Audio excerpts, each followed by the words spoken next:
and I hope I'm going live about now. This stream is something I actually wanted to do yesterday, but then didn't feel too well after work. So I still am fighting a little bit with allergies, but I actually got a haircut. Actually, I'm trying to look somewhat presentable. So if somewhere in the middle of the stream I sneeze and push my laptop off my table, well, that's kind of on me, but you'll be warned at the very least. Today we have a very, very big stream, probably not as much in length because the topics are kind of condensable, and that's because they all come from like 2 to 3 sources. Obviously, I understand most of you are probably right now pretty distracted by the GTA 6 trailer. Believe me, I'm also excited, maybe not as much as the rest of the gaming community, but we are still here to talk about new iPhone hardware, a potentially very exciting iPadOS release for this year, and some competitor hardware for Apple laptops and tablets coming from Microsoft. So strap in. I already see some of you joining the chat. Hello, Relay or Riley. I don't know why I refuse to decide upon one way to pronounce your name. But yeah, I don't expect anyone to find this stream because I did the worst thing possible to a YouTube live stream, which is I actually shifted the timetable around yesterday. Like I delayed it by like 3 hours, then I pushed it to today. So it's all a mess, but I am back to a somewhat regularly scheduled streaming program. So I hope you'll still enjoy yourself. Let me make myself a little bit smaller and more tolerable on the eyes, and let's dive right into it. The first piece of news is a gigantic piece of news that, if correct, actually gives us more insight into the iPhone release schedule than we have gotten in quite a while. Okay, apparently this website does not support lateral scrolling. That's interesting. I have no idea what it tried to zoom out to. Whatever. Let me briefly see if my scene. Yeah, really, you were always showing up at the very end in recent streams. So I'm glad you found yourself here. Let me briefly just make sure that it's all working on my iPad.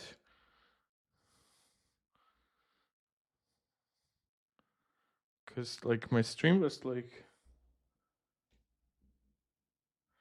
Okay, I was just trying to see. Okay, everything works. I'll try to zoom. Okay, hopefully you can still see everything. So this is coming from Minchikuo, obviously one of the most notorious but also thankfully reliable Apple leakers. Now, he has gotten more stuff wrong in recent years. Benvini joining, saying, did I watch the GTA 6 trailer? I actually did. It's quite cool, and as a PS5 Pro owner, it really makes me happy that this was recorded with a PS5. They didn't specify if it's with a PS5 or PS5 Pro. Yeah, I'll definitely expect a lot once the game launches. I'm not the hugest GTA fan, and if it's not launching with 60 FPS support, I'm probably waiting for a PS6 version. But yeah, it's all up in the air. Or hell, a Mac version or something like that. By the way, yes, this was all the intro stuff. I see now more of you have joined, both live and I've seen more likes coming in. So let's do the YouTube jazz up front before we fully dive in. Guys, subscribe to the channel if you haven't yet done so. Like the video, share the video with anybody who you think might enjoy it, and comment. You guys know I love interacting with a lively comment section, getting your opinions, your agreements, your disagreements. Yeah, let's just have some fun together and explore the latest news. Yeah, Benvini, I fully agree. Like, Ghost of Yote is really something I want to see on PS5 Pro. Not as much for graphical fidelity in terms of textures or anything, but like the way that HDR worked on Ghost of Tsushima and stuff like that. Ooh, Jesus. Mwah. I absolutely cannot wait for Ghost of Yote. Ghost of Tsushima was in my top 3 last-gen games.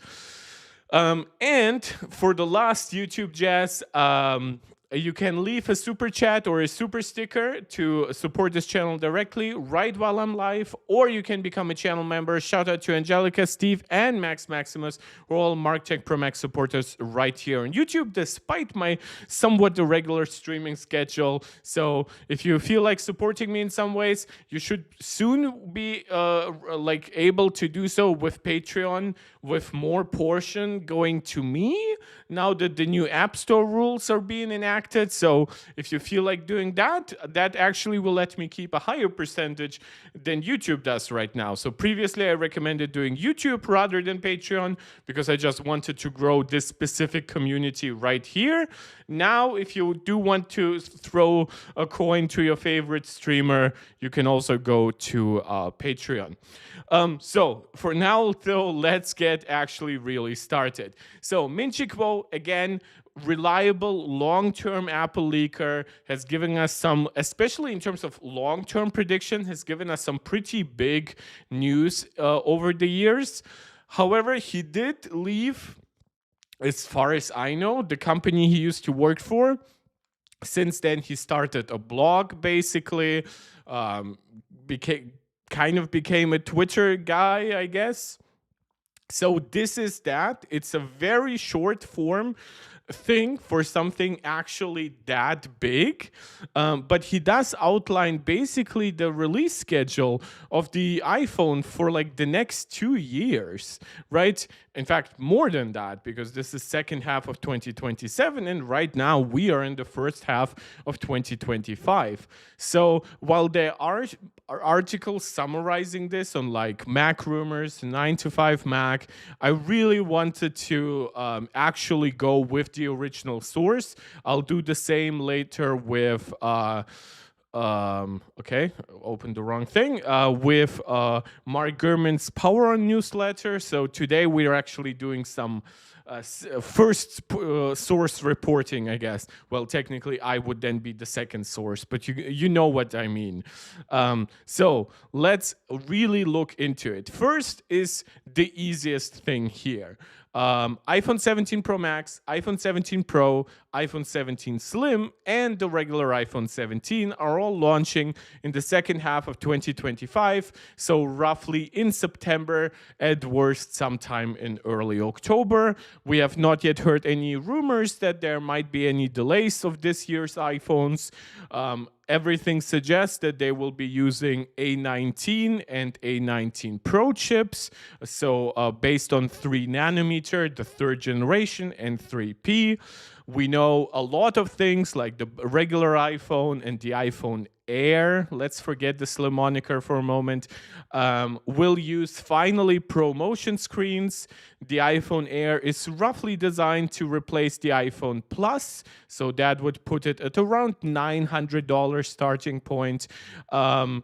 We'll get new Wi-Fi modems designed by Apple around Wi-Fi 7 in all of them, and we'll get Apple's C1 modem in the iPhone Air, specifically because obviously the iPhone Air is going to have a relatively small battery, so it's going to need the most efficient components, and Apple currently believes that their own modems are more efficient than what they can get from Qualcomm. Ben Winnie is saying, when do you think Apple will stop their phone by number Pro and Pro? I actually asked myself this question when we got this news. I don't know, but iPhone 21 Pro Max doesn't sound good for me. I fully agree. And I actually came to a similar conclusion as you, which is I think that Apple is going to keep this branding scheme somewhere up until the iPhone 20, right? Because look at all this. Look at how confusing all of this gets, not even because of the numbers, but at some point the numbers will actually start to overlap, right? So while this year we are getting a full iPhone lineup all in the second half of the year, then we are likely, though there have been some sources contradicting this, we are getting an iPhone 17e in the first half of 2026. Now, that could mean a very early launch in the year, like we saw this year with the iPhone 16e launching in February of 2025. or it might actually be more in the iPhone SE range, which used to launch in April, right? So maybe Apple really wants like a 6-7 month gap between the main iPhones and the cheaper alternative, or they just prefer to start the year off with a bang. We don't know. And of course, there might be a chance that the first half release might be a little bit more open to like, oh, is the device actually ready to launch, right? While September/October roughly is pretty much set in stone, right? That's what a lot of Apple's finances circle around. That's what the media attention is around. It really builds up some hype before the holiday season, right? If you launch it in December, it's not a lot of time to prepare people to buy it. And there might be still shortages by the time basically Christmas and New Year's Eve comes around. While if you start in September, you satisfy the most techie, nerdy guys, the most luxurious purchasers in October and early November. And then in December, you start more of a holiday drive. You motivate people to go to the stores, buy iPhones, right? So that makes sense. While with the first half of the year launch, it doesn't really matter, right? Like, I mean, there is no like, I mean, sure, there are like some Chinese holidays around this and whatever, but it's not really gonna impact Apple that much if they launch the 17E in February or April. Really, problem is chips are never ready in September. That is partially, well, it's not fully true. Like, depending on what exactly you're gonna target. There is, though, the argument to be made, and this will come up a little later, if Apple splits the lineup and let's say the Air and the base model stops coming out at the same time as the Pros, right? That gives Apple the opportunity to double down on the supply chain for the latest node processor and then still use it in the cheaper devices, maybe bint, and you just accumulate bint chips over 6-7 months, right? Because if you don't do that, you have to put in an older, not just an older chip itself, but a chip based on an older node. And while if you are putting more advanced tech only into devices, now you might not be as supply constrained for the newest processors. I love, guys, that we have similar thoughts because I had the exact same thoughts as you, Benveni. I thought about the branding that Apple might have to change up, and Riley, I had to think about like, oh, what would that mean for the processors, right? Could that actually give like the cheaper iPhones a better chip or something like that at some point? I mean, we already saw some of that with the iPhone 16e, right? Because the iPhone E launched with the C1 processor. Sure, you can argue how much newer or better it is versus the Qualcomm parts that might be available, but it is the technology that Apple decided to give the cheapest iPhone, but not the iPhone Pro. So also a more staggered release would give Apple more opportunity to just play around with different hardware combinations, learn faster from their mistakes, right? By giving their teams a little bit more time to work on something new, rather than saying, oh, everything has to launch on one day, guys. So that is usually why these models might just fall a little bit short. But if you actually space them out by like 6-7 months, that could result in a better product. Really, there was a 820 leak saying it will be 3 nanometer. Oh yeah, it was, but it was actually taken back. I think I reported on that. God, I hate using the word reporting for myself. But like, yeah, I remember it was roughly like, well, I wasn't that active in April. Was it like end of March or something like that? And I think it was actually retracted in about a week. So everything we know about the A20 is that it's based on 2 nanometers.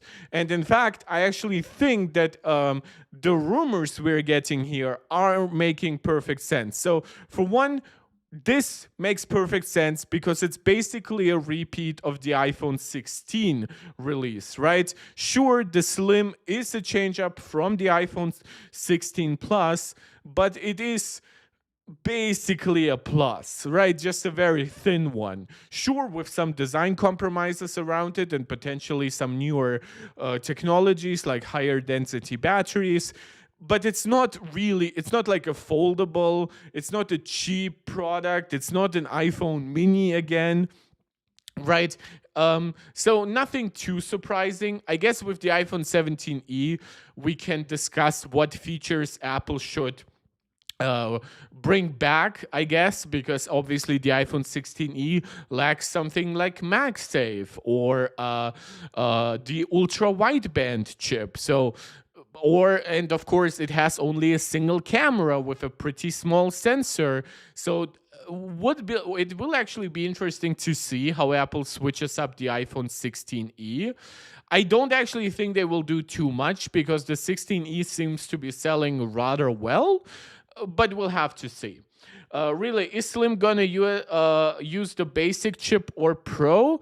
This is actually one piece of rumors that is actually hard to say, because for a while, including I believe from Minchi Kuo, we heard that the Pro models. Jesus, I have to take out at least one because these are not official earpods. They are just half a room away. I don't know why I put my real earpods on, but these are cheap buds, and they create such a stupid echo in my ears. And as somebody who slightly suffers from tinnitus, it's absolutely horrible.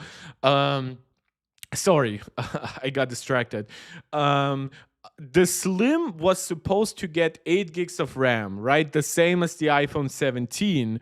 But now, supposedly, due to their focus on Apple Intelligence, Apple wants to put 12 gigs of RAM in both of those models, but especially the iPhone Air, right?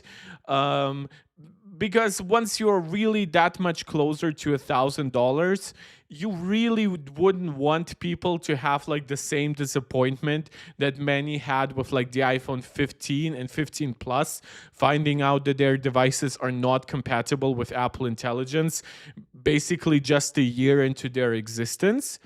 What that means for the actual chip, my prediction is that the Pro chip will still be Pro exclusive. And my reasoning for that, for one, it just lines up with the branding, right? I mean, Pro and Pro.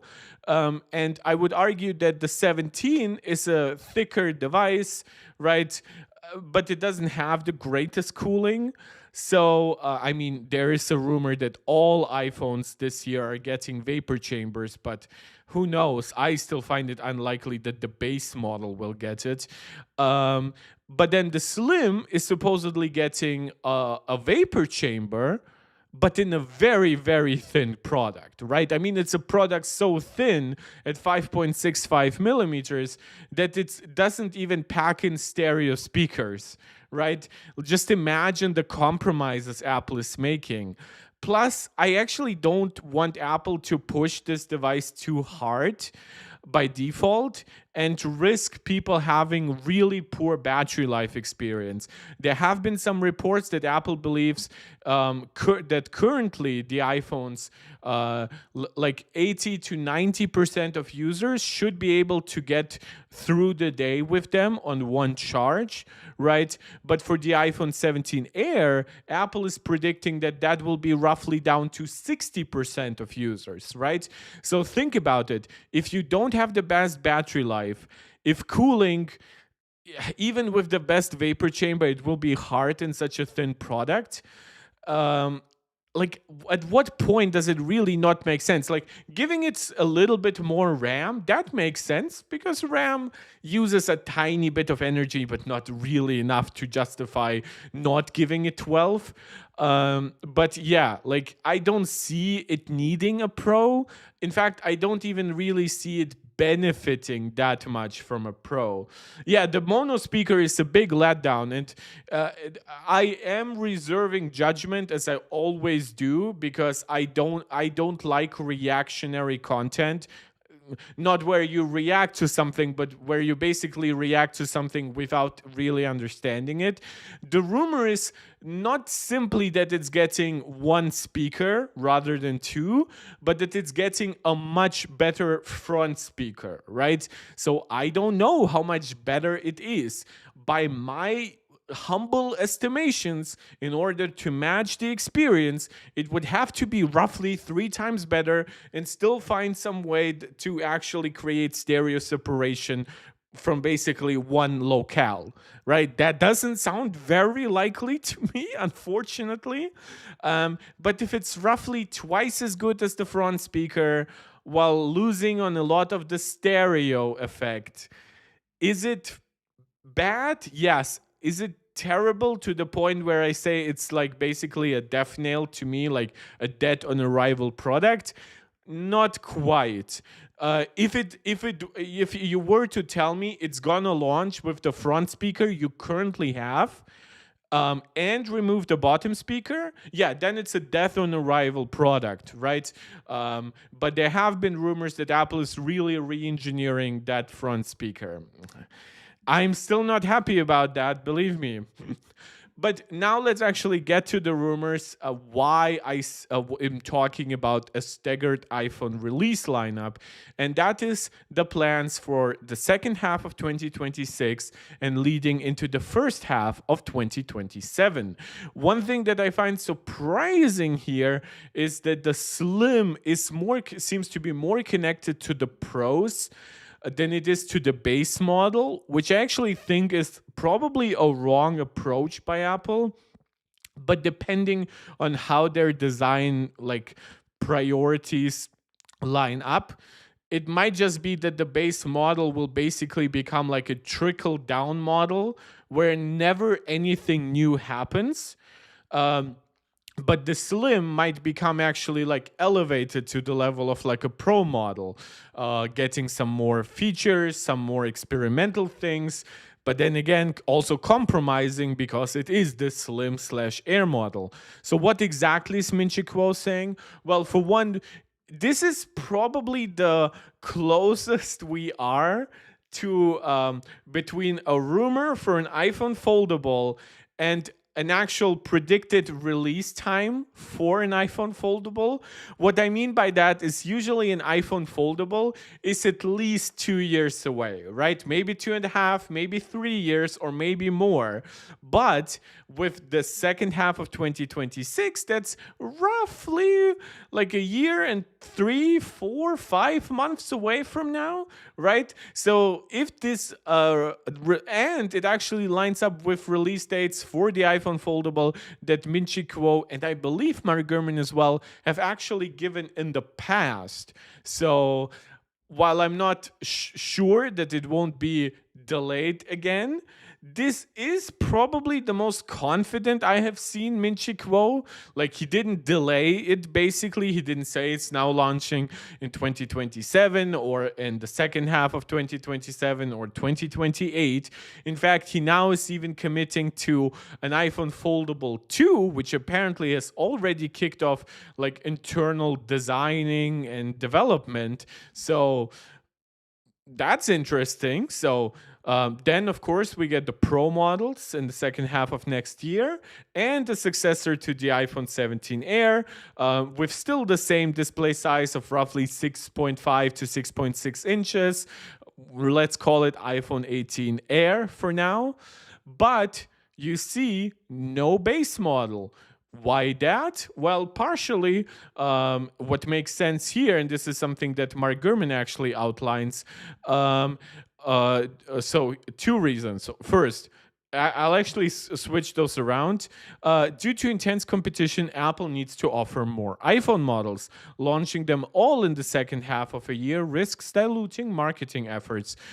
For instance, the growing shipment ratio of the Pro series is overshadowing budget models. By the way, this year, that's not the case. The iPhone 16 is performing extraordinarily well in comparison to like the iPhone 15 and 14 before that, which were all massively outsold by the Pro models in their lineup, with the iPhone 16 actually seemingly being largely in line with what the 16 Pro and Pro Max are delivering in terms of sales.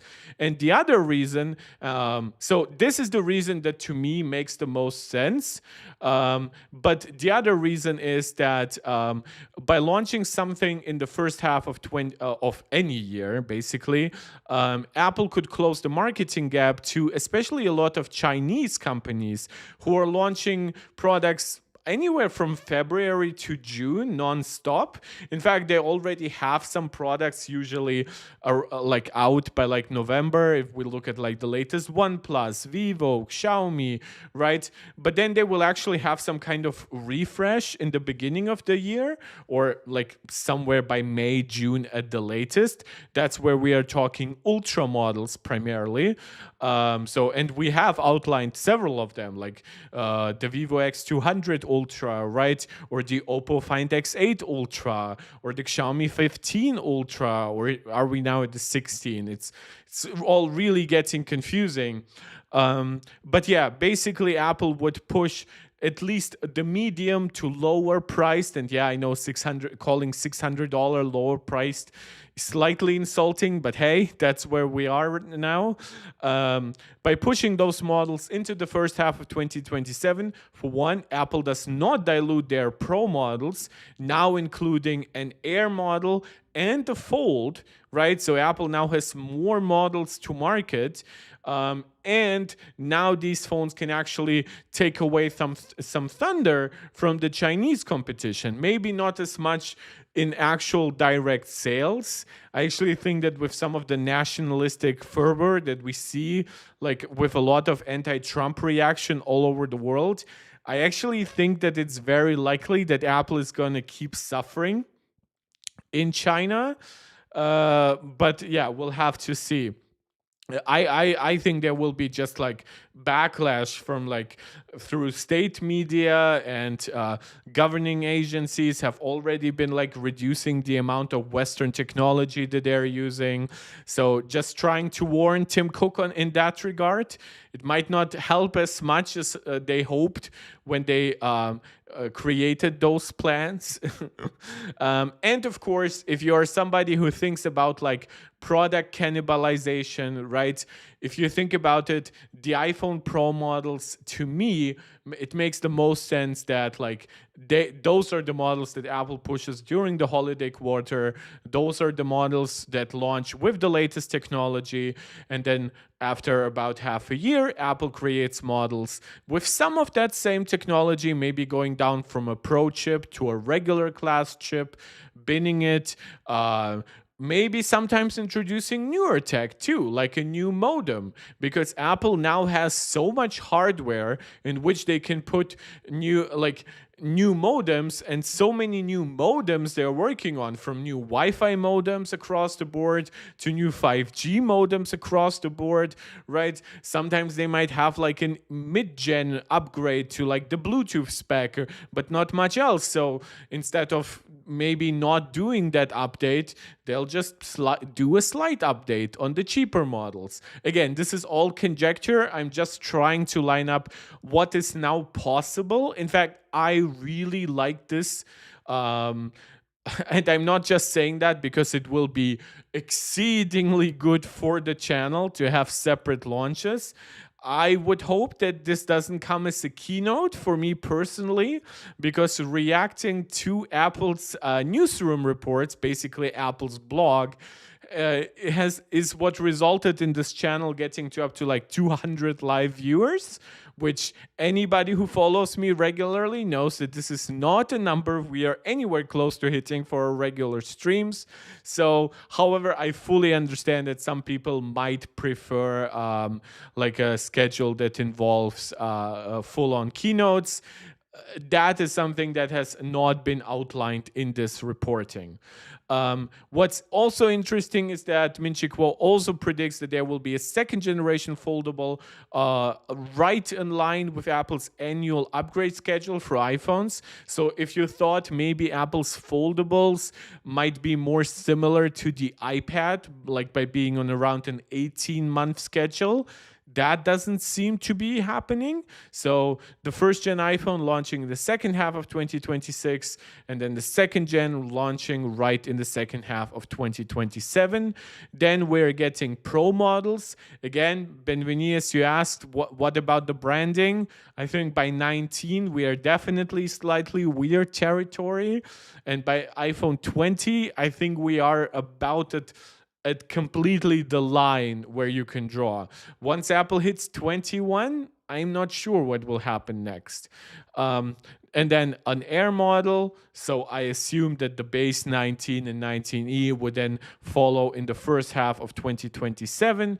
However, there is also another change that Minchikuo outlines here by saying that the iPhone 19 Air will actually have a larger display than the iPhone 18 Air. So supposedly Apple now already has like 3 generations of iPhone Air planned out, which does make sense. That's usually how far in advance something like that would be decided.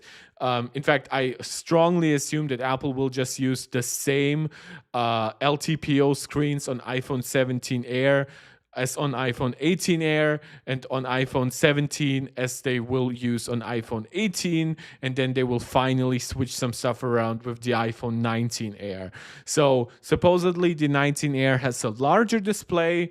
It does not outline how much larger. So as I said before, currently the Air is rumored to be somewhere around 6.5 to 6.6 inches. Whether this puts it in line with the previous Plus, which was 6.7 inches, or with the current Pro Max models, which are 6.9 inches, is unfortunately not fully explained here. Really, Apple should release a product every month. Well, they would actually have the capacity to do so. Maybe not every year, right? But like, and not maybe every month, but let's say every 2 months, right? Think about that. We have AirTags. We could have product refreshes with new colors. We could have iPads being like divided between like, oh, some are better for the back to school holiday season, back to school season. Some are better for the holiday season. The Macs, right? I mean, think about it. We have the MacBook Air, the Mac Mini, the iMac, the MacBook Pro in a lot of different versions. We have the Mac Studio and we have the Mac Pro. We have all of these different iPhones. We have a lot of accessories. Again, like AirTags will come to mind. The HomePod, of course, which is supposed to be getting like an end of 2025 or sometime early 2026 release for that long rumored HomePad, right? That HomePod with like a mini display on top. But it's really hard to predict any of that correctly, right? Yeah, like, well, it's not predict. It's really hard for Apple to like have so many separate announcements, because at some point it just, oh, of course, don't forget WWDC, right? So Apple could use software in different ways. However, I do understand that at some point it's better to launch a lot at once rather than having the staggered releases, because at some point marketing can become too diluted, right? We just talked about marketing potentially like one model taking away from another model.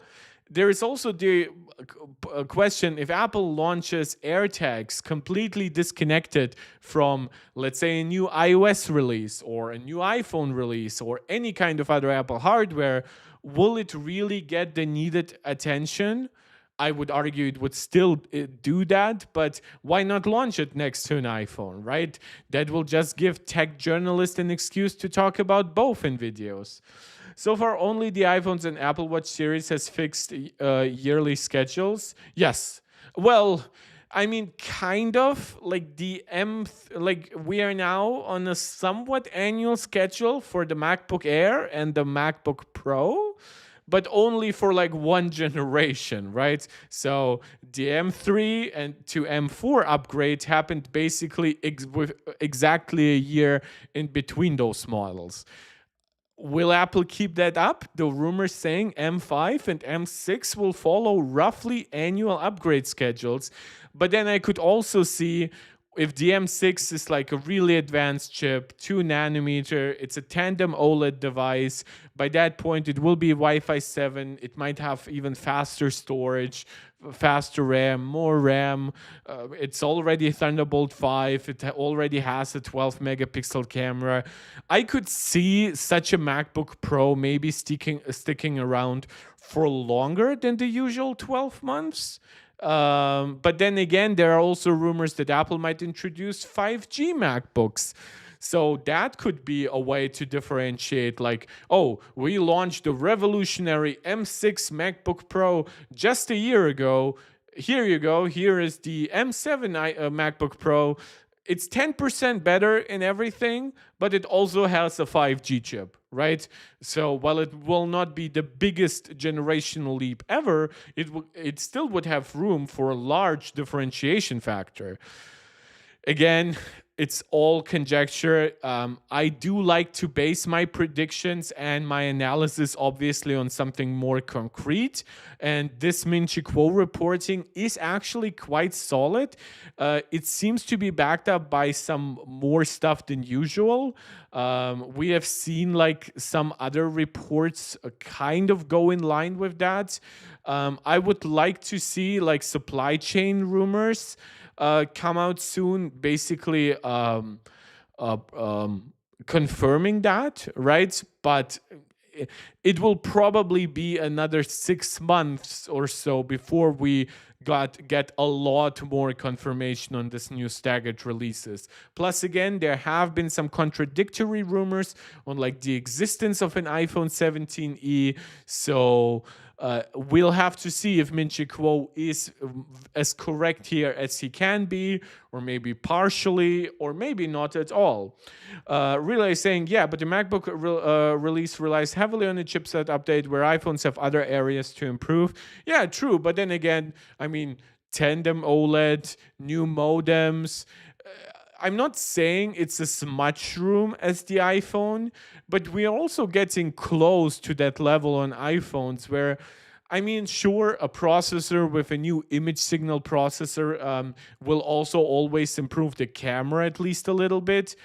But we're really in the era of diminishing returns. So a MacBook, I mean, Apple seems to be on a roughly annual upgrade schedule for their M series chips. I know the M2 needed 18 months after the M1, but that was a very unique situation where Apple probably wanted to wait for 3 nanometer to be ready, but then found out it's not going to be ready for another like year or more. So they still waited a little bit, basically ported what should have been a 3 nanometer chip to second generation 5 nanometer. That's at least my prediction. I know some people call the M2 a stopgap. I still think it's a great chip overall. Yeah, and definitely then the same thing happened also with the A16. But then the A16 is a slightly different story because the A16 is actually a lesser upgrade over the A15 than the M2 was over the M1. So maybe at some point we should just have like a fun video where I just go through like historic Apple releases and we just like basically say, oh, I like this a lot about this upgrade. Oh, this part didn't work about the upgrade, right? I know everybody has like their favorite iPhones, right? Like I actually heard from a lot of people that they really like models like the iPhone 5S, for example. Like, oh, Touch ID, super fast with the A7 chip, actually a pretty great camera. Right? But everybody has their favorites. I actually wouldn't be able to decide on a favorite right now. I mean, would it be the 4S because it was just so much better than my 3GS? I would have to think about it. So yeah, that's about it for the for the Min Chi Kuo report, there's also been a report that Apple is working on underscreen Face ID for the iPhone 18 Pro. Um, yeah. So this was actually interesting because this is something that Ross Young initially actually laid out, and you guys know Ross Young is kind of known to be basically the most reliable Apple leaker because he primarily reports on display technology. So he is very specialized and therefore gets a lot of that stuff right. Whether or not he's right in this case, I couldn't tell you. And basically, there's a new report. There have been some Chinese sources. There's the information saying that it will have underscreen Face ID. And with it, there's also the rumor that it would have basically a camera on one side, right? That basically for maximum immersion, the camera wouldn't be here, but it would be here. And I guess it's also partially to differentiate it from all the Android phones that have like a camera cutout right in the center. And I don't think Apple is going to try underscreen cameras anytime soon. But this does make me question of what will happen with Dynamic Island. Now, Apple can still, of course, have a dynamic island here. There's no problem. But then my question really is, now you would have a dynamic island over here, but then like a camera still over there with like a gap in between? Or would you just make the entire top bar black whenever dynamic island is needed? Which wouldn't be very immersive, obviously, for the screen experience. But like, this is a little bit messy. But hey, Apple surprised us when we all expected the eye cutout, right? That eventually turned into the dynamic island. And I actually think they pulled it off extremely well. So I will try trusting them on this one. So underscreen Face ID, top left front camera. Wait. That would be top right, right? Because it's left from your perspective. Am I tripping? Like the volume buttons are on the right side of the iPhone. Am I tripping? Like if you, like, I guess it depends. I mean, because it's not the person, but I always take like if the front is like your face, the way we would look at the person from your own perspective, then the volume buttons are on the right. So this would be a right camera, while this says it will be a top left front camera. Am I tripping, guys? Am I getting something wrong? Is it my doctor's experience? Because this is something you always have to keep in mind when you're like looking at a patient, right? Patient right is obviously like your left, right? So whenever you're like, I'm a dermatologist in training, right? So when you take like the hand of a person and look at their skin, right? If I take their right hand with like my left hand, I would have to like do that mental switch in my head. It's not difficult. I'm not saying it's something brilliant, but I am slightly confused by this. And really, you're simplifying it to a great degree, saying, I hate this side camera design. I wouldn't hate it if I knew what the solution for Dynamic Island would be. But yeah, with the current aesthetics of iOS, I really don't think it would work, but who knows what they will change until then, right? Variable aperture, there have been rumors that Apple would change obviously the aperture capabilities of the main camera here. We have seen that on some Chinese devices. We know Samsung has done it in the past. There is one counter to this, and we have actually seen a lot of Chinese devices actually remove variable aperture because it seems with the relatively small sensors, even if you're using like a full 1-inch sensor, you're really limited in the benefits you get from a variable aperture, while you're adding a lot more complexity, cost, and size to the camera arrangement. And in fact, we haven't heard about this for quite a while, so I'm not sure. There have also been talks about a new Samsung camera sensor. Supposedly, Apple is using Samsung to bring down costs from Sony by saying, look, we have been loyal to you for years, but your innovation has kind of slowed down and your prices are still somewhat high. We might go with Samsung for a year. Now, it might not impact every camera, so maybe that would only be for the ultra wide camera, because given the fact that the ultra wide camera is kind of the crappiest camera, I would argue. I mean, sure, the sensor is actually larger than it is on the telephoto or on the front facing camera, the selfie camera. But the problem is the ultra wide camera system is supposed to capture such a large amount of space that that small sensor just doesn't really work for it. So not sure whether or not this is happening, but again, this is a nice summary list here from Mac Rumors, and I'm using it primarily because that top side camera, again, we can argue whether it's left or right. Maybe my brain is malfunctioning here. Let me just go to Apple's website here. So give me a front look at the iPhone, please. Stop this and stop this. Stop this. Jesus. Oh man, I created one shortcut for the Apple website, and it's like ever since the latest beta, it's been like a little messy. But like, yeah, of course, yeah. The volume buttons are on the right side, so the actual camera, if it were to be like a cutout, like on one side, right, it would be here on the top left. Again, really clashes with the current paradigm of like, this is where you swipe down for control center. Maybe that's why people don't want to put it in renders on this side, because it just doesn't make sense. And then of course with not Touch ID, with the dynamic island. But man, that Apple Intelligence animation, despite everything else, I know Apple Intelligence is not very liked, but this animation is still so gorgeous to me, and it looks drop dead gorgeous even on the thicker bezel of the iPhone 15 Pro Max that I have.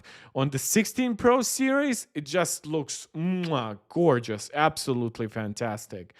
So UnderScreen FaceID, top left front camera, some other camera stuff, 12 gigs of RAM. Again, this does depend on which models we're talking about. With the Pro models, actually not. With the since we're talking about the iPhone 18 series here, this is actually where it's very likely that all models will have at least 12 gigs of RAM.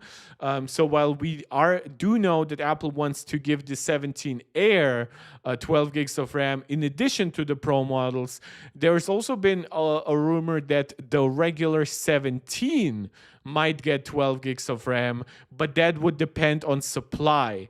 So it would actually be interesting. Apple would be cutting into their margins by giving their cheapest model the same amount of memory as the Pros. But maybe they see it as worth it. I mean, we have seen Google like double the memory, or give it 1/3 more memory to the Pixel Pro by jumping up to 16 gigabytes. And that's primarily for more of their AI stuff to run locally on device. Now, unfortunately, the best parts of Gemini are still very much designed for the cloud. And whenever you're using Google services, I would argue it kind of just makes sense to use like Google services, right? The web-based stuff. That's just what Google is. But hey, they actually went there with the Pixel 9 Pro and gave all models, I believe, including the regular Pixel 9 specs, or did I know the Pixel 9a has 8 gigs of RAM. But when it comes to the regular Pixel 9, it has 12 gigs of memory. Okay, so it's actually a nice differentiation between Pixel 9, Pixel 9a, Pixel 9 Pro, Pixel 9, Pixel 9 Pro, and Pro XL. It's just my question is with Google, like it really, like the G4 chip, no matter how much memory you give it, it's really trash. Like I've seen like Linus use like the Pixel 9a now for a week or so, and he's saying that basically apps close down all the time, dictation doesn't always work. Now that's on the 8 gigs of RAM device, so maybe these devices will perform notably better because they also likely have better cooling. But my God, like this is the year 2025 of our Lord, and to still see those kinds of problems on a $900, $1,000 product, that's just yikes. You won't get the same problems on an iPhone 16e. Yeah, we can argue, are 8 gigs of RAM really enough for the long term, especially for Apple Intelligence? Probably not. But for everything else, man, you're so golden with 8 gigs of RAM on iOS. I'm speaking here from experience. My iPhone 15 Pro Max never struggles with RAM, even when I sometimes use Apple Intelligence.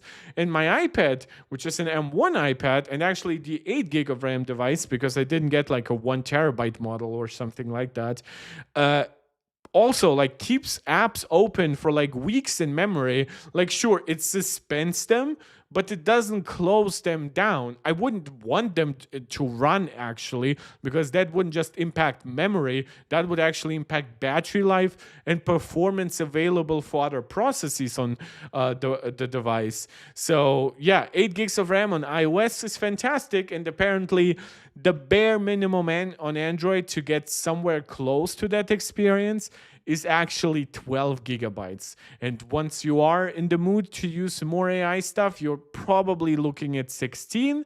Though at that point with 16, you're also running much better AI than what the iPhone can.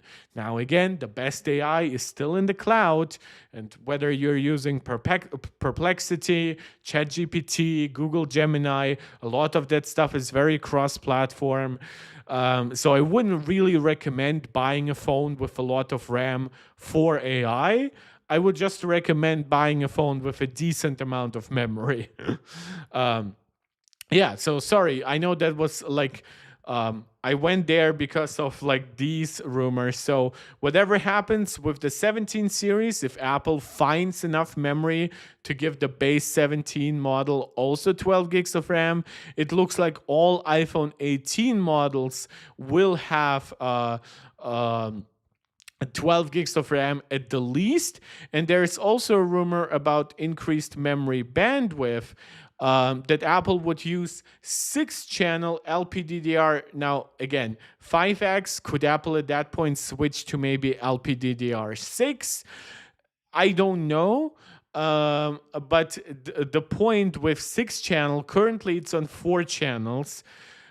Each channel is 16-bit, so that makes it a 64-bit memory bus. That makes it half the memory bus that you get on an M1 and M2, M4, which are all 128-bit. However, more channels does not necessarily result in more in a larger bus.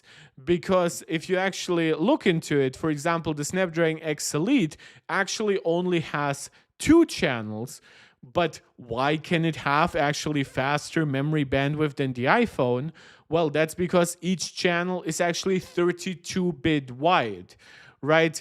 Now, more channels makes it more expensive usually. You need a more complex memory controller, but it does tremendously help with latency. That's something that, for example, Apple's memory solutions, even though the latest Snapdragon X8 Elite or the Dimensity 9400, they might use faster LPDDR5X memory, like Apple uses 7500 mega transfer memory. Those are using 8532 233 or all the way up to 10,700 megatransfers memory. So all the way up to like almost 50% faster, but they are on larger channels, but a lot less of them, right? Now, the only way that Apple would actually really benefit from having 6 channels, because latency and stuff like that is already not much of an issue, but this would be if Apple actually went up from 64-bit on the memory bus, right, 4 times 16, to 96, which would be almost all the way up to the size of the memory bus of an M1, M2, M3, M4 processor, right? And then once you actually consider that LPDDR5X would be a lot faster than the memories used. For example, the M1 used 4200 megatrans memory, and then from the M2 and M3 it's using 6400, and then on the M4 it's using 7500, right? So if you're using 6 channels of, let's say, 10,700 megatransfers memory, now you would actually have more bandwidth on an iPhone than even on the M4, and definitely more than on the M3 and M2, and it would completely outclass the M1. So that would actually put for example, some real gaming prowess into that device, a lot of AI stuff. And this is probably something that only Apple could deliver on a smartphone, because this makes the chip larger, more expensive. It makes the memory solution more expensive. Now, yes, we have seen that obviously it can still be met by like using faster memory. Maybe Android competitors will like make up some ground by using LPDDR6, right? Again, Apple does need a lot larger supplies than most Android vendors. But yeah, that was actually an interesting rumor that came out like a week ago, but I don't think I covered it in detail. I think I didn't feel too well there. So yeah, I actually am really happy that I was able to cover this. Yeah, and that brings us pretty much to the end of the iPhone 18 Pro. Like, obviously, we have talked already about the A20 chip being designed around 2 nanometers. That would be Apple's first usage of TSMC's first GAAFET-based processor. Apple would also likely have a second generation in-house designed modem, lovingly dubbed the C2, up from the C1, obviously. It's also rumored that on the Pro models, it would get support for features like millimeter wave, which again, I have argued for its removal because it's pretty much a US-only feature, pretty much like a Verizon-only feature. But maybe Apple still thinks it's worthy to, maybe Verizon really likes to market iPhones if they have that feature. Yeah, so that's about it for the iPhones in the coming years. I guess we now know more than we did before, but obviously now we are left with a lot of questions about like the exact details on those products, and especially on the iPhone Fold. I really am curious to see what innovations will come with it. And no, I don't mean the actual form factor. I'm fine if Apple copies like the Galaxy Fold form factor. To me, what's interesting is actually the like the overall screen, right? Like, is it actually creaseless, as we have discussed? Are the 2 cameras built into it actually worthwhile, right? How thin it is it durable, and all that jazz, right? It still largely isn't fully figured out on foldables. And I'm actually not sure if Apple will fully figure it out by the first gen, but that's why I'm so excited to actually have like this prediction that we're getting an iPhone Foldable 2 exactly a year after the first gen iPhone Foldable. Riley, you're asking, hopefully the A19 Pro gets something from N3P. I would caution to reduce chips to their node. right? Because the M2 chip, for example, had like what, 35% more GPU performance than the M1. So that came from a slightly better node, a somewhat updated GPU architecture. Some of the GPU enhancements that we actually saw with M2 actually previously already were implemented on the M1 Pro and M1 Max. So Apple kept improving the GPU still inside the M1 generation. And then, of course, using faster memory. As I said before, 4200 versus 6400. And it still had a decent CPU uplift, right? And then M3, again, we can argue actually that M3 actually goes against the logic that, oh, I should always wait for the newest node, right? Because sure, it's a better chip than the M2. I'm not insane. But Riley, I have to disagree with you here. You're saying M2 CPU was not good though. That's insane. I'm using an M1 Max MacBook Pro, and it handles everything I do with it absolutely swimmingly. And the M1 iPad Pro that I use right next to it is working perfectly too. The issue is, I know what you're talking about. You're not actually talking, is it good? You're talking, is it a good upgrade? Right? But that always depends on also what the architectural changes might be. Look, for example, at the Intel 200 series right now, because yes, we went from the Intel 14000 series to the Intel 200 series, and those chips are a lot more energy efficient, right? They have actually, despite losing hyperthreading, they actually have a lot of multitasking performance. But in terms of single core performance, like let's actually look at Geekbench, right? So, can I not just search benchmark charts? What? Browser?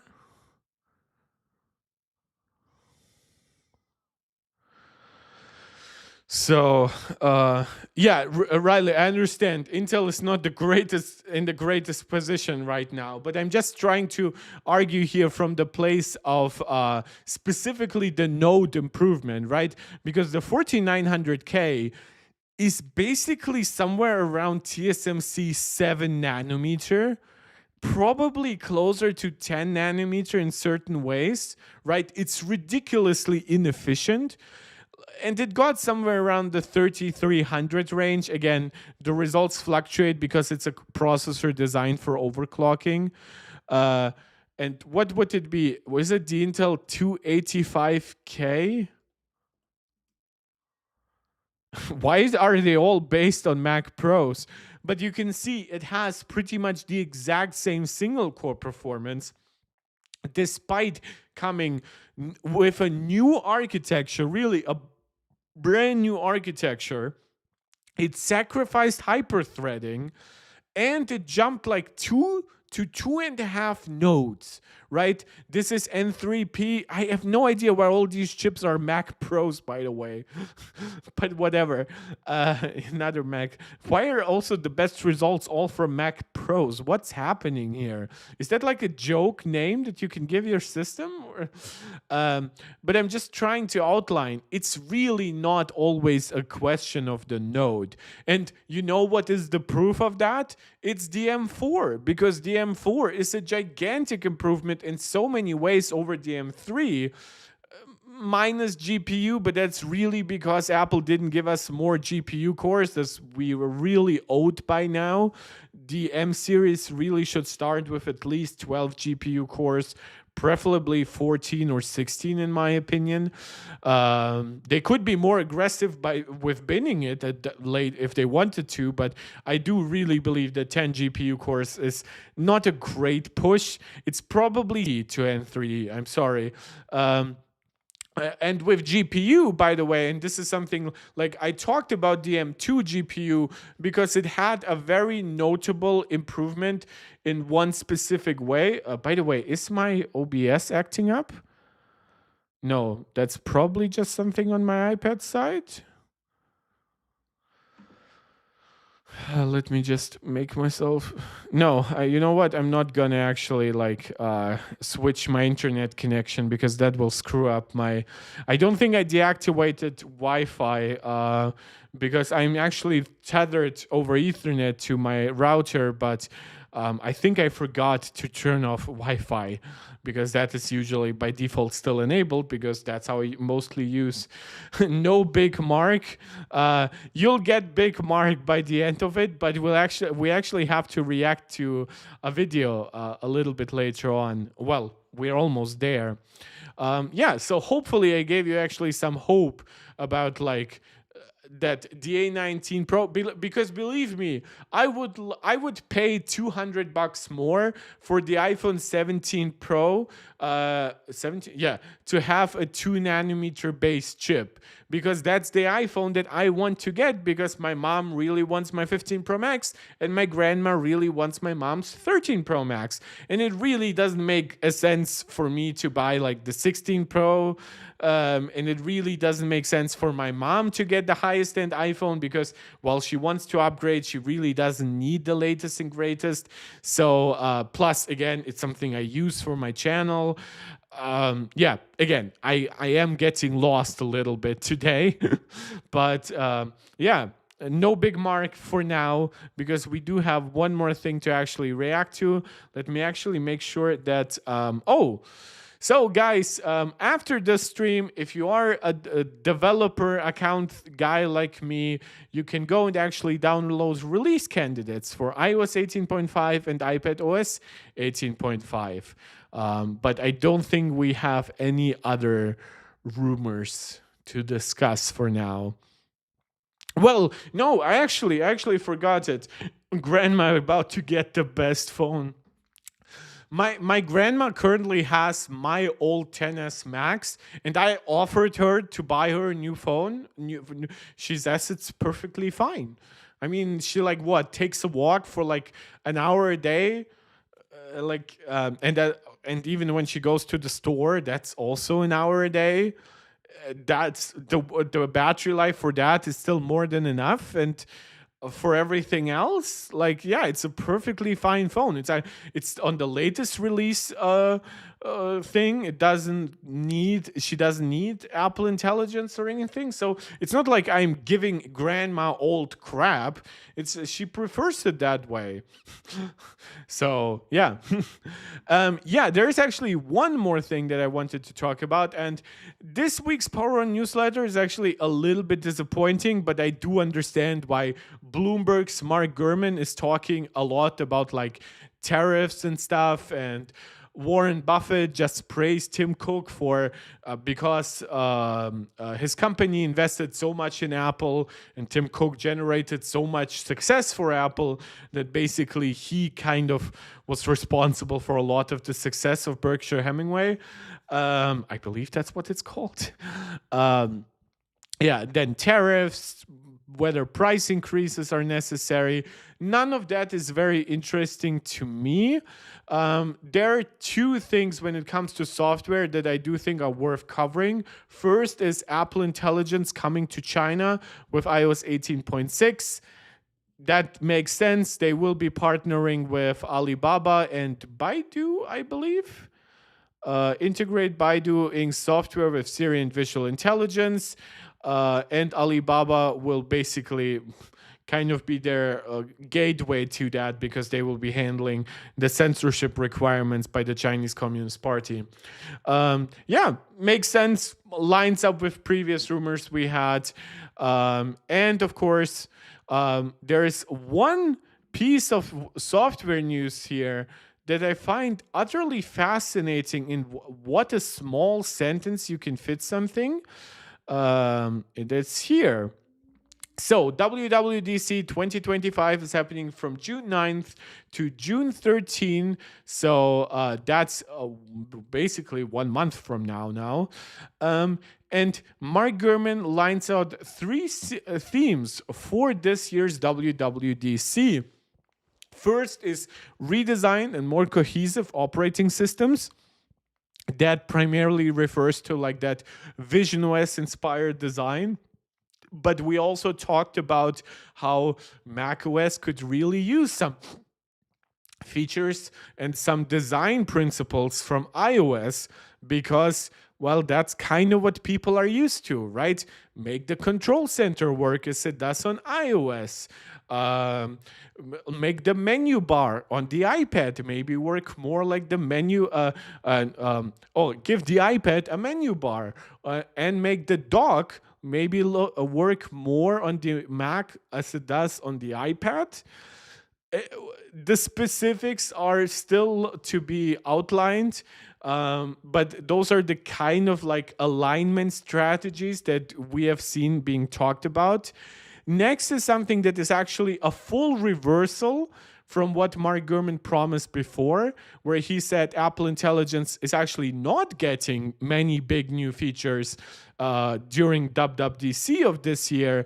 Now he is saying it's going to be one of the three themes of the actual presentation. So new Apple Intelligence capabilities.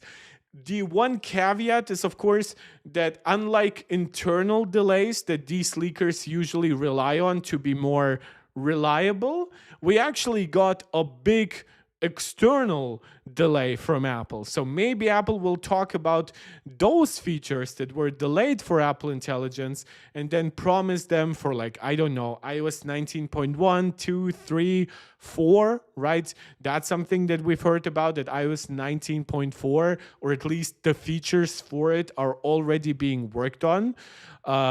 Because obviously the Apple Intelligence team is somewhat independent from the rest of the iOS team. And the third theme would actually be major enhancements to iPadOS, which this has been like a reoccurring theme in like the news and the press and I guess the broader Apple community. While I have always been very happy with iPads running a simplified OS that is very energy efficient, very RAM efficient, is very reminiscent of the iPhone, so it actually is very easy to move from one to the other. I do understand that when you have $1,300 iPad Pros, right? That's the 13-inch OLED M4 iPad Pro with $350, or in my case, €400 accessories like the Magic Keyboard. That's not even considering the $130 Apple Pencil.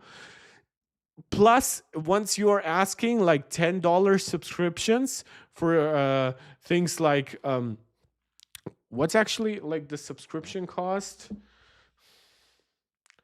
of Final Cut? Final Cut iPad subscribe.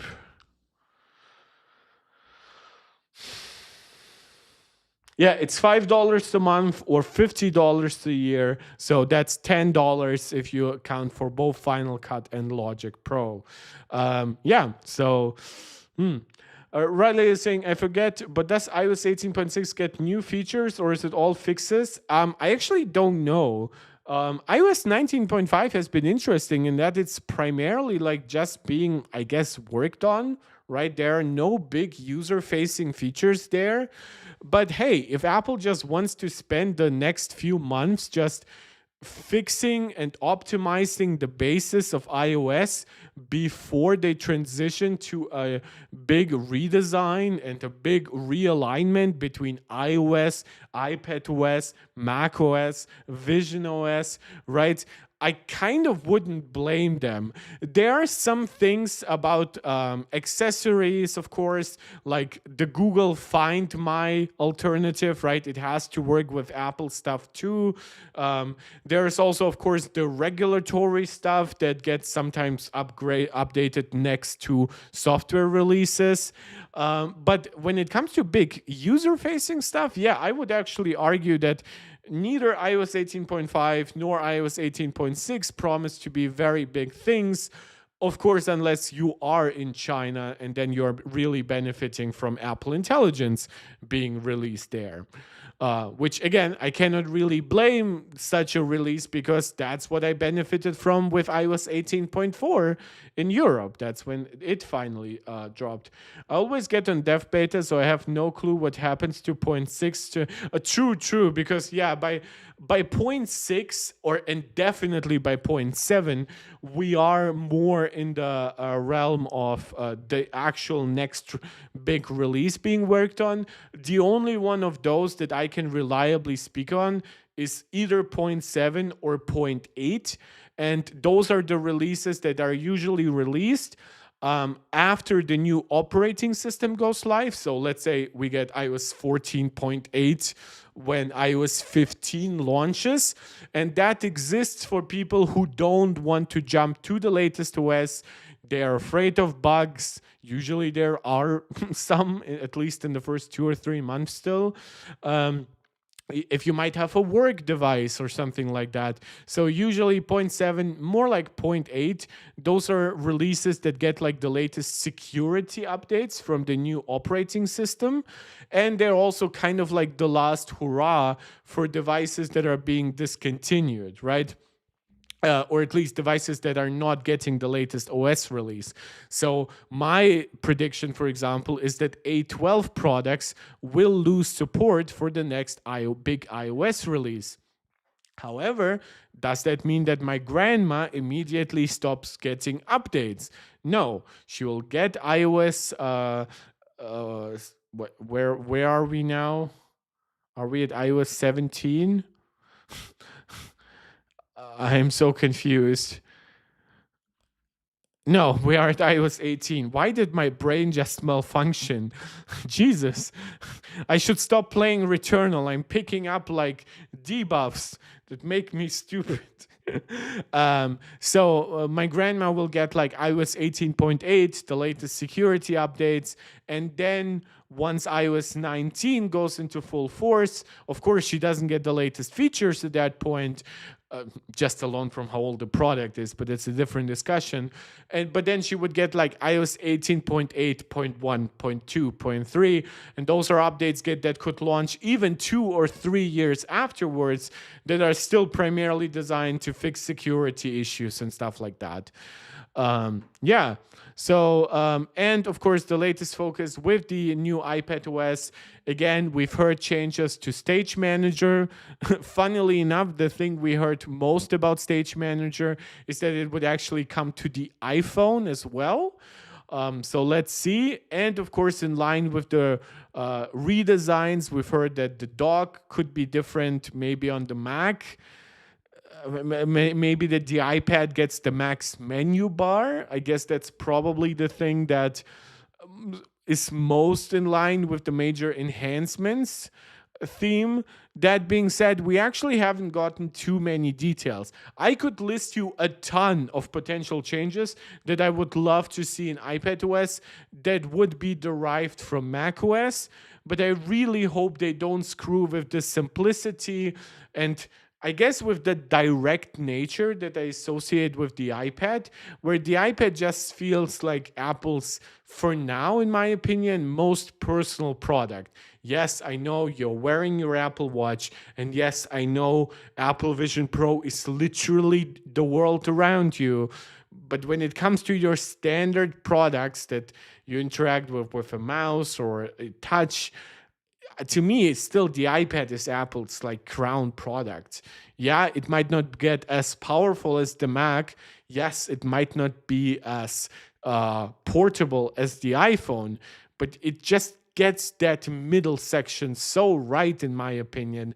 And I don't want that to go away. I hope that all new capabilities that Apple gives to iPadOS happen on top of it. So they're kind of optional, but that the base experience still stays simple, intuitive, easy to understand, right? All of that jazz. But that's just my 2 cents.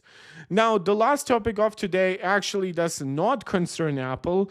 It's actually a report from The Verge about 2 new Surface products. They put both of them in a video that only mentions one. Okay. But and it's from a guy who doesn't really like me that much. It's from Tom Warren, who blocked me when I was still on Twitter. And God, believe me, I do not miss Twitter. I feel so much better ever since leaving it. Unfortunately, I am not enough on Blue Sky or in Threads to start building an audience over there. Nor is there, I would argue, enough of like a tech audience specifically for the kind of stuff I do. So I'm a little bit of a limitation of where to find new people who are diehards like some of you, but I'll try. Hey, you guys can do it, right? You can share me on Twitter and my videos.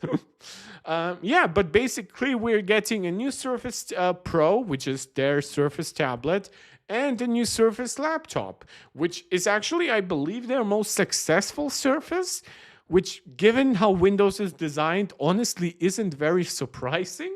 But yeah, let's see what these new products have to offer. I do have to warn you, Riley, I have to warn you specifically, because I know you're a chip nerd like me. You will not like the chips that are inside these products. Hey guys, this is Tom with The Verge, and I'm at Microsoft's headquarters checking out two new Surface devices that have been shrunk down in size. Now the first one up is the Surface Pro 12-inch. So this is a tablet, 12 inches in diagonal. It's a 3:2 aspect ratio. So you can probably think of it like this side would probably be close to the side this side of the 11-inch iPad Pro, while this would probably be a little closer to this side on the 13-inch iPad Pro, right? Different aspect ratio, definitely a much smaller screen in terms of actual like size. Even though the diagonal does not suggest it. But the more square you make your screen, the more area you get per inch of diagonal. Sounds like Microsoft Surface E-Waste to my ears. I'll go through it. My issue with the Surface is I think it's a profoundly pretty product, and I think all Surfaces, except for like the Surface headphones and stuff like that, have actually been very pretty.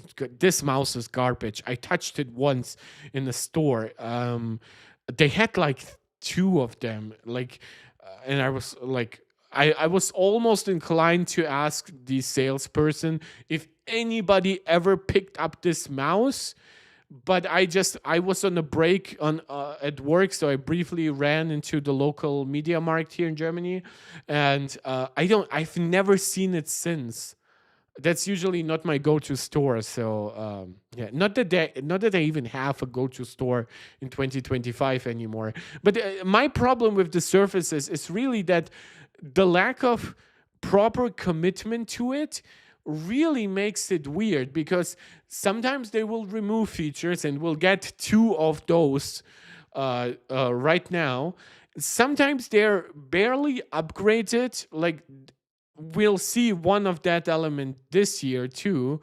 And then there's like weird pricing. Like, look, I know that everything right now is expensive, especially everything new. So USD prices are actually less reflective of reality than they otherwise would be, primarily because the US is facing a 145% tariff import from China. And even right now, there is a 20% tariff here. I'm not sure how exempt all electronics are. I still think they're subject to at least a 10% baseline. It's all a freaking mess. But I'm not going to look that up because I refuse to get as political today as they sometimes do. So it's not e-waste, definitely not that. But I just wonder why they keep making certain decisions. And I will get to some of them once we actually analyze the video. And it's very similar to the Surface Pro 11 that Microsoft introduced. My dream is a better gaming ecosystem so I could get off bloatware Windows. Well, yeah, I play primarily on my PS5 Pro for that very reason. I have like 2 Steam games that I play on my Mac, which are Vampire Survivors and Dave the Diver. but that's my problem is Windows still will not entice me. Like I've seen, of course, I see like the great ray tracing that you get with like an RTX 5090, and I know it's like 4 times faster than my PS5 Pro. It's gonna cost that much too, but and that without the storage, a chip or whatever. But my point in that regard is I'm not stingy with money for things I like. My iPad is $1,500. My laptop is $3,300, and that was after student discount that I was still eligible for in that year.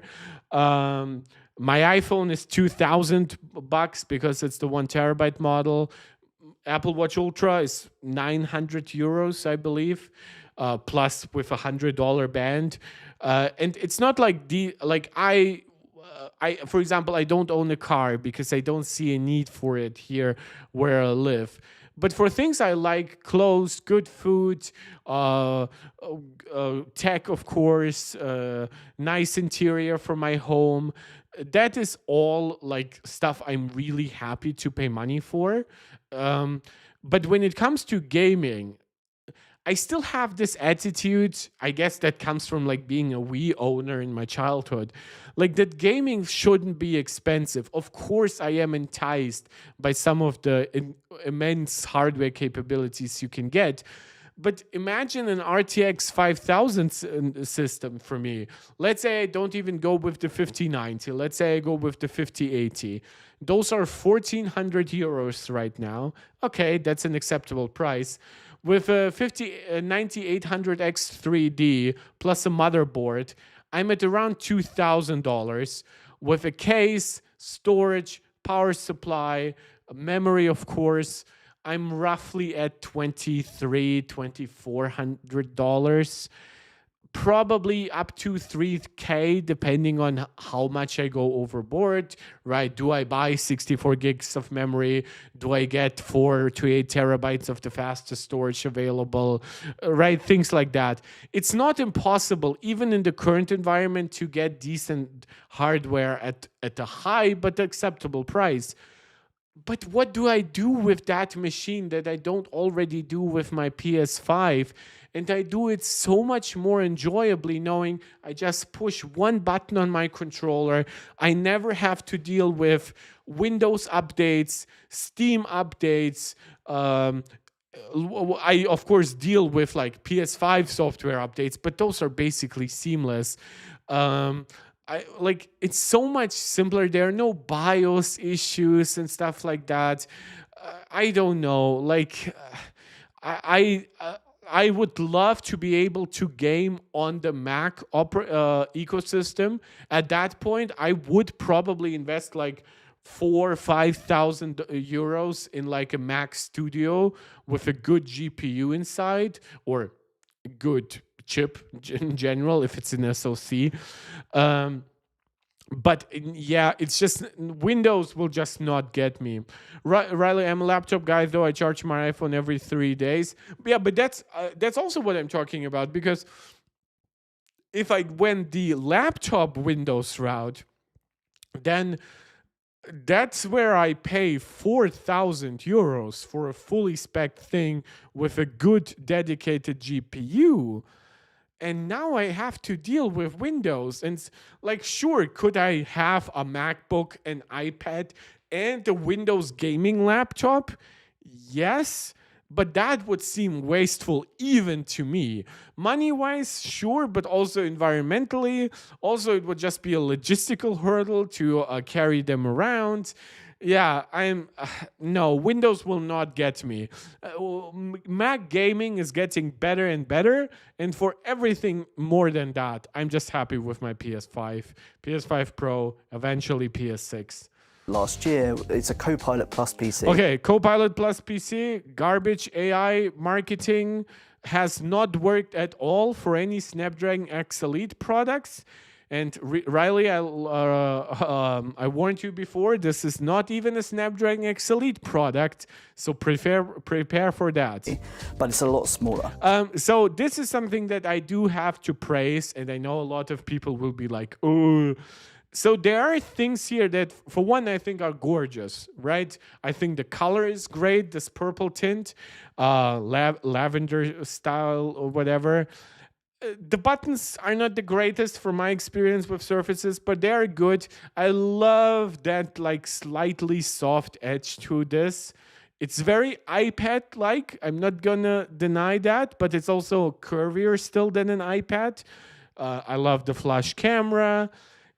And of course, I love the kickstand as a cohesive thing that they have kept for a decade, that in my opinion makes the base Surface a better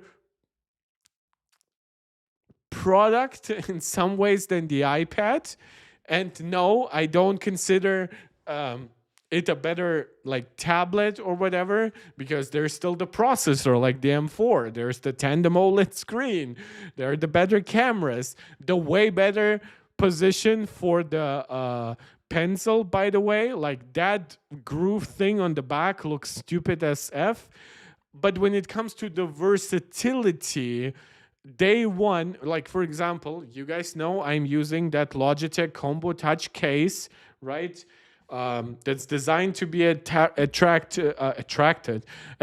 to a keyboard, but also simultaneously, it's the best kickstand iPad case there is, except for the very flimsy nature of it, which, yeah, over time, it just degrades like crazy.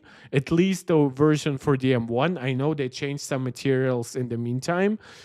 But man, I would love an iPad with a kickstand right there. You can also see here why Apple doesn't do that, right? Because this is extra mechanical parts that could fail. It's also makes the product a little bit thicker and heavier, but then it doesn't protect it necessarily from the sides and stuff like that, like a proper case with a kickstand would.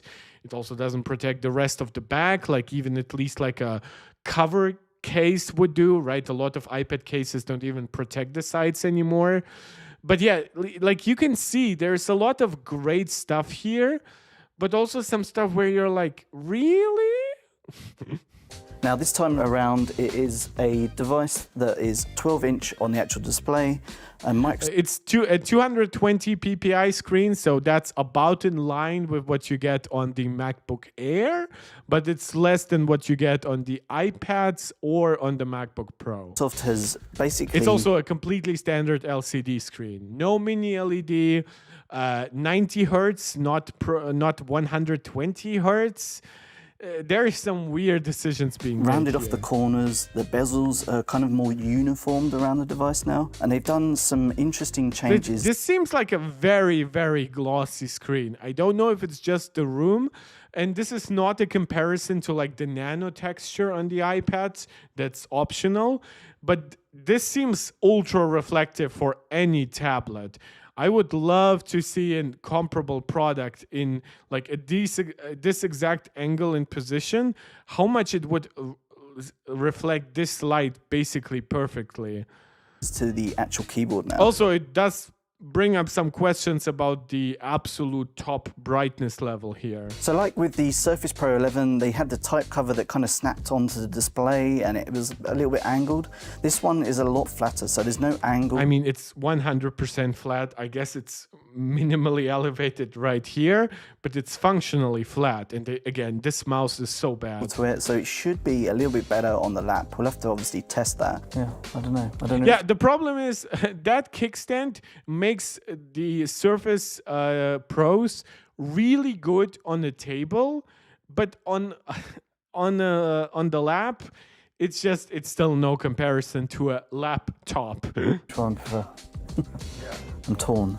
But in terms of the actual keyboard as well, Microsoft has ditched Alcantara on the area where I guess makes sense for some cost cutting and whatever. Your palm rests, but on the outside of the actual type cover. Which this is also a downside of Alcantara. Alcantara is still designed to be pretty, and I do like it in things like cars, like for example, like your basically the top of your car, right?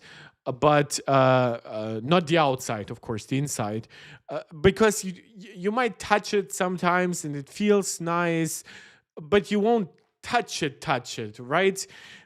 Alcantara on surfaces really gets dirty quickly. Now, it doesn't ruin the material in that regard, but it's almost like you get just guaranteed fingerprints. There's still that Alcantara soft material. Oh. Is it just keyboard now? Ah. I've just been informed it's not a type cover anymore, it's a keyboard now. This is such stupid constant rebranding. Like, you can say what you want about whether you like or dislike the Magic Keyboard. And I know that Apple has like a different name for like the keyboard accessory on, for example, the base iPad, right? The A14 and A16 iPad. Okay, so just more RCs have launched. So let's look at the iPad, the keyboards. Right, so we have the Magic Keyboard for iPad Pro and Air, and then down there we have the Magic Keyboard Folio, right? An accessory I actually like more because of its great kickstand. Now, unfortunately, that kickstand does not give you the full, like, almost 180 degrees that the Surface kickstands give you, but it's still good. Right, you probably don't need that much more than this, and it's far more versatile than the Magic Keyboard. I almost wonder if Apple doesn't give it an even more versatile kickstand because they don't want to make it look too good versus the Magic Keyboard. But that's a discussion for another day. While here, right, I mean, it doesn't do like that trick where it elevates by attaching magnetically to that bezel here. But was it really worth renaming the product for it? That just feels silly. And they probably are using like the word keyboard in there. I'm not saying to copy Apple because of something like the Magic Keyboard, but I think they also just realized, oh, it's more direct branding. It's just easier to understand. So, simplifications all around. What you will notice here as well is that there's a new color scheme for these new Surface devices. So this is the violet color. It's going to ship also in the platinum, so the regular silver color, and there's an ocean color, which is kind of like a more racing green color, I would say. In terms of the actual kickstand, obviously this has been with the Surface for a decade now. Not many changes here, it's pretty much the same, but what you will notice is when you peel the kickstand all the way back, there's no removable storage here, so you're not going to be able to easily... Makes sense as a cost-cutting measure, so you're probably getting more people to just get the 512 gigabyte version. I'm not angry at that. Be able to swap out an SSD here like you can on the regular Surface Pro. Other than the fact that it's obviously a smaller Surface Pro, at the rear of the device, Microsoft's actually moved the camera into the corner now, so you can...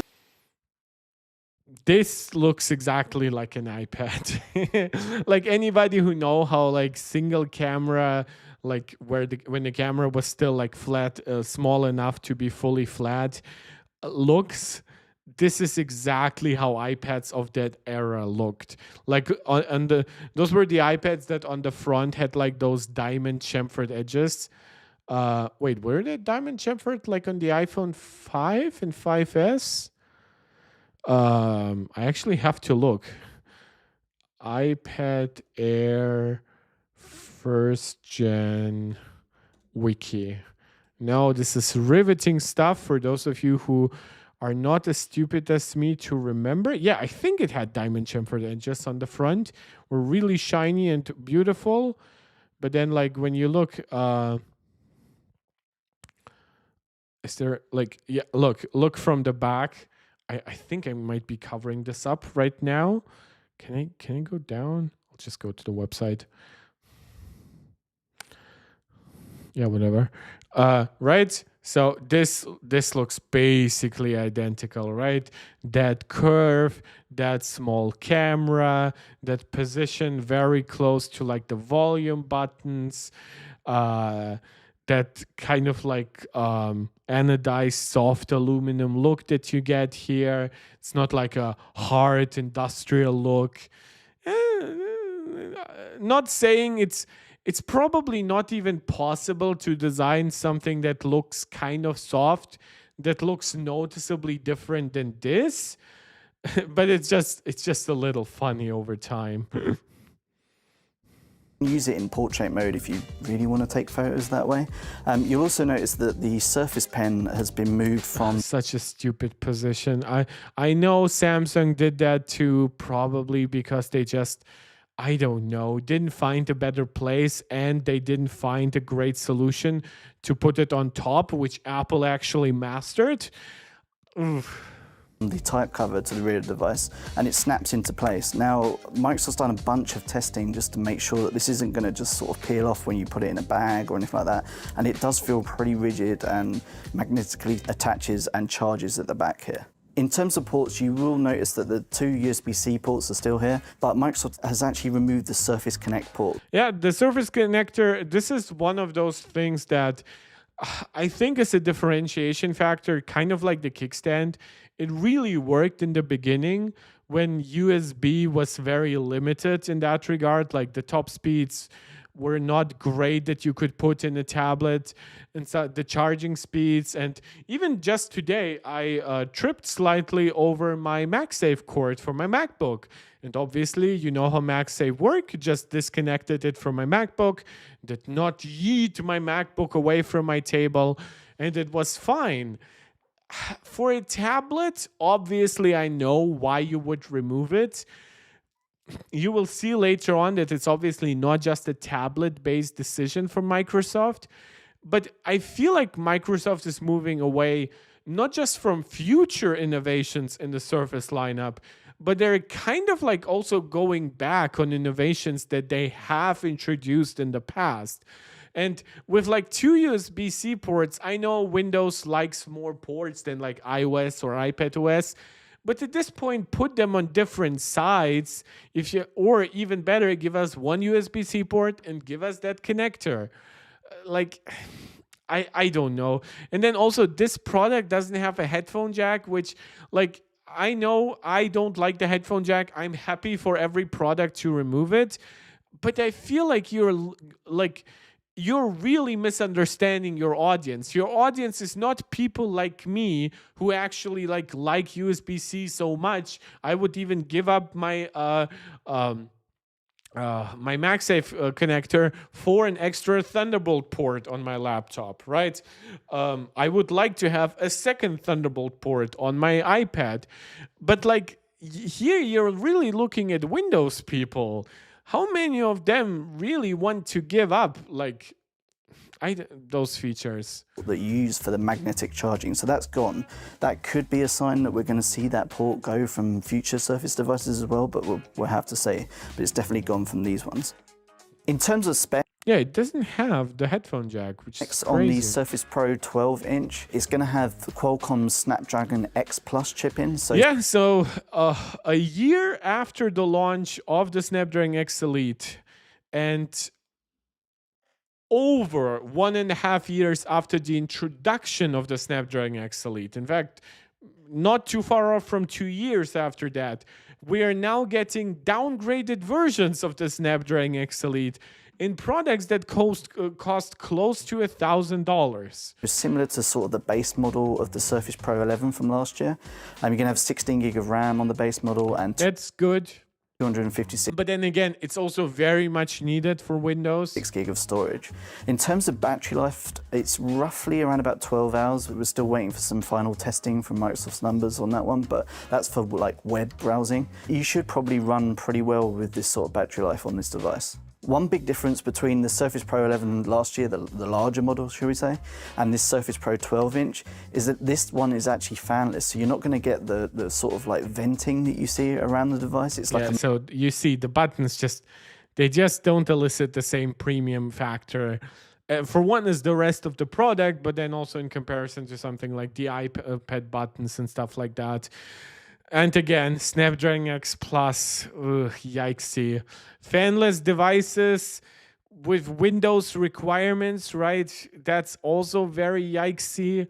I mean, yes, if you were to only use this as like a content consumption product, but then you're really overpaying for $800.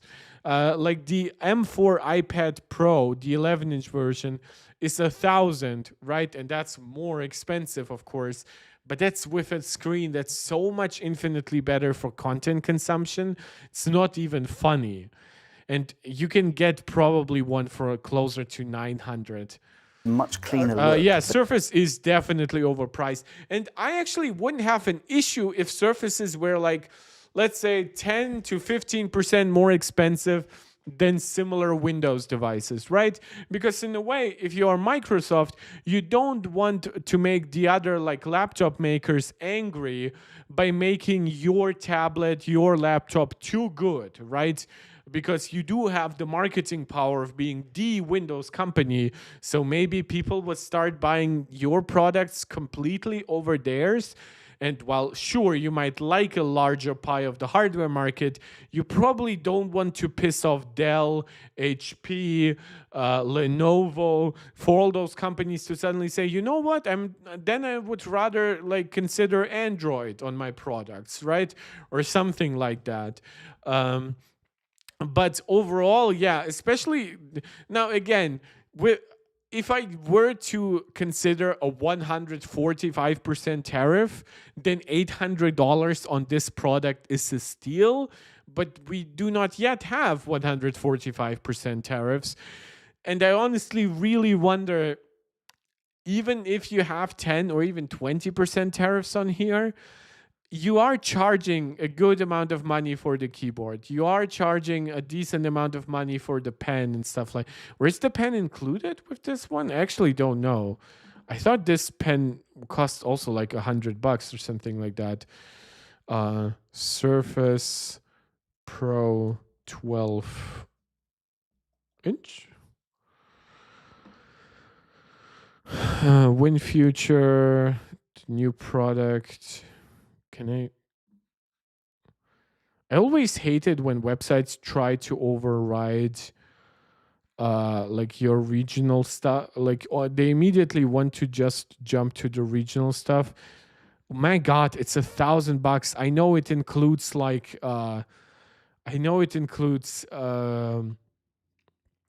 the Jesus Christ. I know it includes the value added tax here, but my God, for $200, you get everything better inside here. It's really, really yikesy. Oh, God. I don't think it will work. I think this needs like a 20% price reduction. I mean, they also say like that this has better battery life than the 13-inch, I guess. Like, what are the specs here? Show me tech data. Show me the 12-inch. Okay.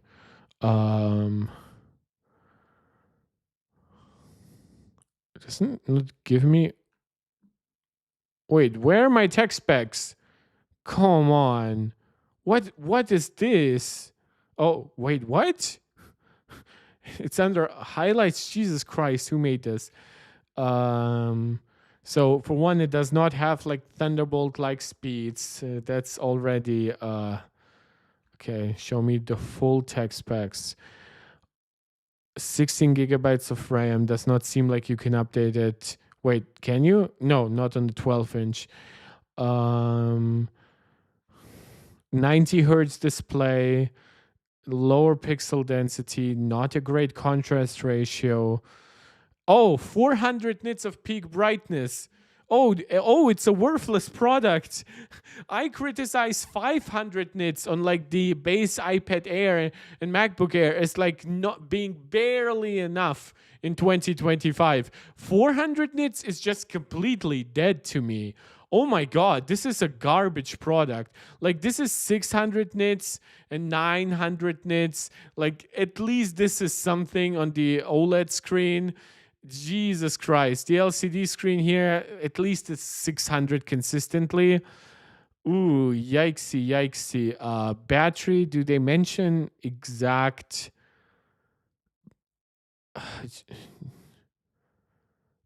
battery capacity? Did I skip that? No.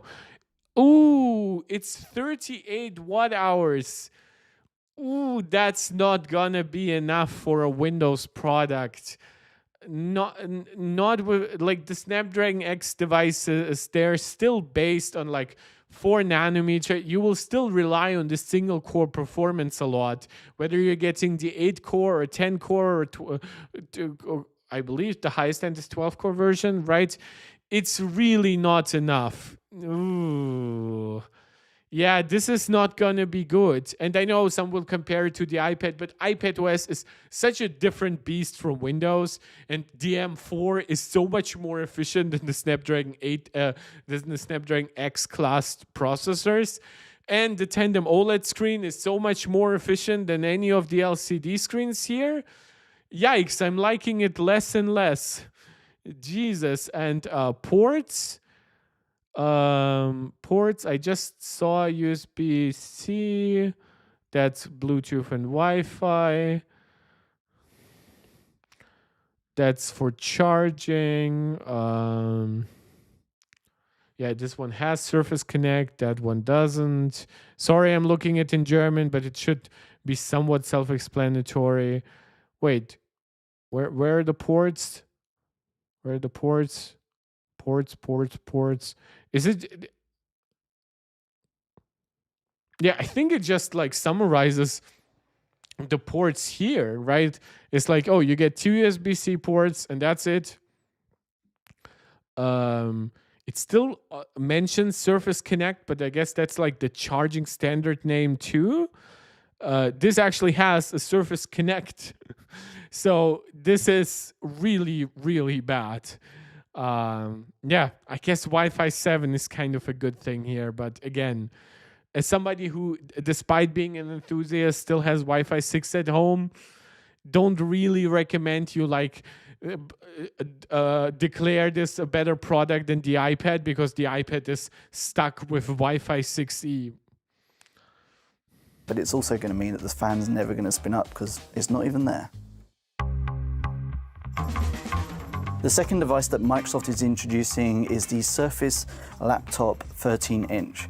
So like the name implies, it's got a 13-inch display, and again, like the Pro, it's kind of shrunken down in size. Think of this as kind of like the spiritual successor to the Surface Laptop Go, in the same way that the Surface Pro 12-inch is the spiritual successor to the Surface Go.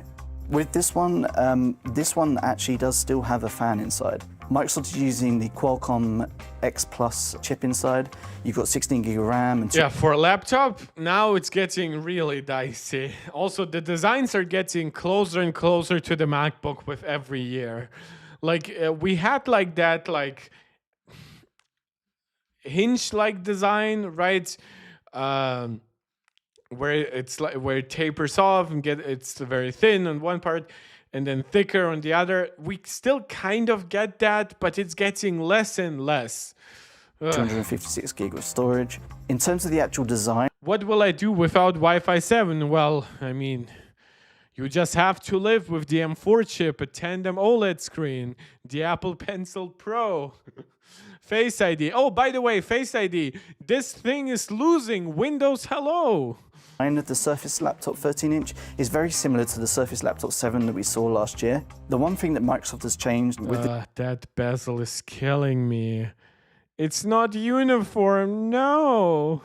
This device is that the Windows Hello camera isn't there anymore. You did such a good job on the 12-inch tablet. So you're going to have to use the fingerprint reader on the actual keyboard here. Okay, the button is a little small, but this is what Macs do. Yeah, but like you had actually a feature that differentiated you. So that's what I was talking about. You had the Surface connector, which until Apple returned MagSafe actually was a nice differentiation feature.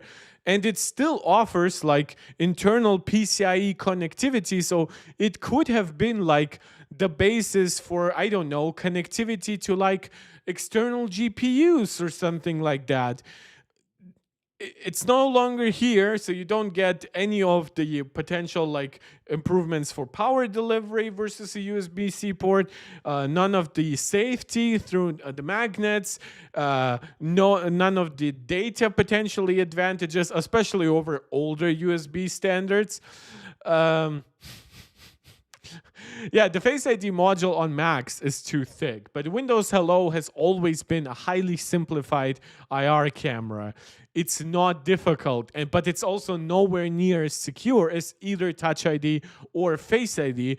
That's why it is used for like basically to just log you in. I believe for passwords and for paying stuff, you still would have to use like another sensor or your password. I'm not sure. Or your passcode. Which is on the power button. So that's how you basically log into it. And on the Surface Laptop 13-inch, you notice you still got the two USB-C ports and the USB-A port. And so yeah, this is where we get the 3.5mm headphone jack. Again, it's a similar, like they're following what Apple is doing, right? Which Apple does have a headphone jack on laptops, but no longer on tablets. But you have a USB-A port here, brother. Like, where's the consistency? I know some people will argue, oh, USB-A is not as dead, but like somebody has to kill it. If you're not going to go with the Surface connector, if you're not going to go with Windows Hello, like really, we still had to get USB-A here? It's such a mishmash of... I understand why USB-A is here, but why then remove the Surface connector? How much money did it cost you? The headphone jack, but gone again is the Surface Connect charging port. So you will need to charge. Yeah, and also, by the way, this is what I was talking about, right? This looks basically like the side of a MacBook Pro. This looked actually like an old MacBook Air, which actually made it look somewhat distinct in today's environment, where Apple actually went away from that design.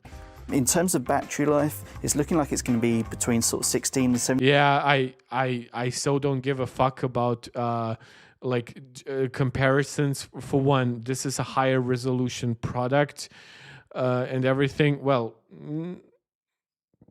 roughly, it's okay. It's a MacBook Air, not a MacBook Pro. That makes sense. It couldn't have won against a MacBook Pro, but like, yeah.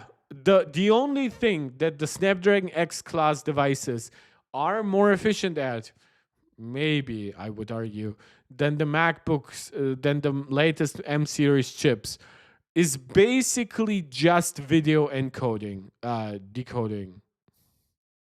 Video playback.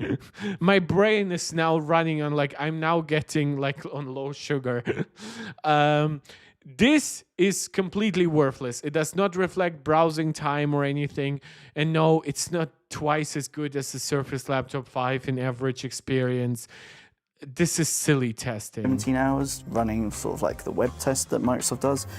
So again, you're going to get... I will never believe that at the same brightness with a similar... Wait, what's the battery capacity then versus the MacBook Air here?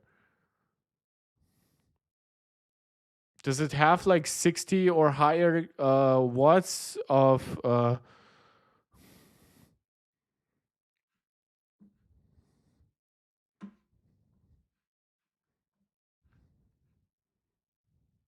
Oh, of course, it also depends on which of the possible chips you were using, right? I mean, the MacBook DM3 runs circles around every single one of those chips. DM4 absolutely destroys it. Judging from the previous one, we are going to be looking at, okay, 50 watt hour. Okay, so it's the capacity of roughly the MacBook Air. Okay, and then the Surface Laptop 15 actually has roughly the capacity of the 15-inch MacBook Air. So it's going to be interesting.